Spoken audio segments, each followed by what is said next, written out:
Presiden Joko Widodo memastikan proyek kereta cepat Jakarta-Bandung telah selesai 79,9% dan ditargetkan beroperasi pada pertengahan tahun 2023. Hal tersebut disampaikan Jokowi usai meninjau langsung proyek kereta cepat Jakarta-Bandung pada Senin kemarin.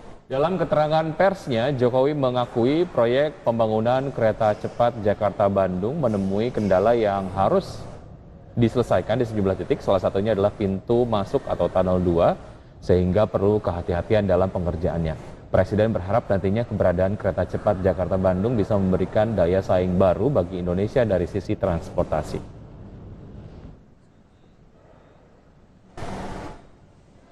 Utamanya di terowongan 2 yang memang di sini ada masalah yang harus kita selesaikan, masalah teknis yang harus kita selesaikan. Tetapi tadi dari keterangan yang ada di lapangan, Dirut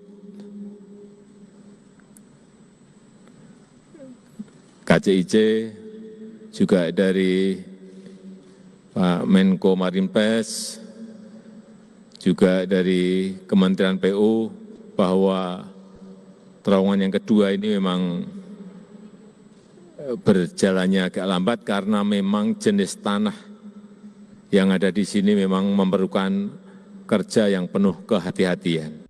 Satu hal yang menarik, pemirsa dan juga Mangi, beberapa pihak kemudian melihat pembangunan infrastruktur yang ada di Indonesia ini adalah berkaitan dengan capaian politik ataupun rapor politik lah ya dari setiap pemerintah yang berkuasa. Tapi kalau saya bilang sih, hal itu bisa jadi satu hal yang positif. Biasanya kalau ada political will atau ada trigger terkait dengan penyelesaian infrastruktur hanya karena misalnya pembangunan infrastruktur adalah berkaitan dengan portfolio politik, ya kenapa enggak? Biasanya kalau ada trigger politik gitu ya, biasanya penyelesaian infrastruktur bisa lebih cepat. Karena ini kan berkaitan dengan apa namanya, portfolio ataupun rapor gitu ya, dan juga realisasi janji. Jadi mendekati akhir periode kepemimpinan Presiden Jokowi, harusnya ini cepat selesai. Oke, tadi memang dijanjikannya atau dikatakan nih proyek kereta cepat Jakarta-Bandung selesai di pertengahan tahun 2023. Tapi semoga saja memang tepat waktu, jangan mangkrak lagi karena ini tuh sebenarnya udah semi-semi mangkrak gitu ya kita katakan. Apalagi ini dananya kan sempat diambil dari APBN ya. Kemudian sebenarnya saya juga penasaran nih Wiki, kira-kira nanti kalau proyek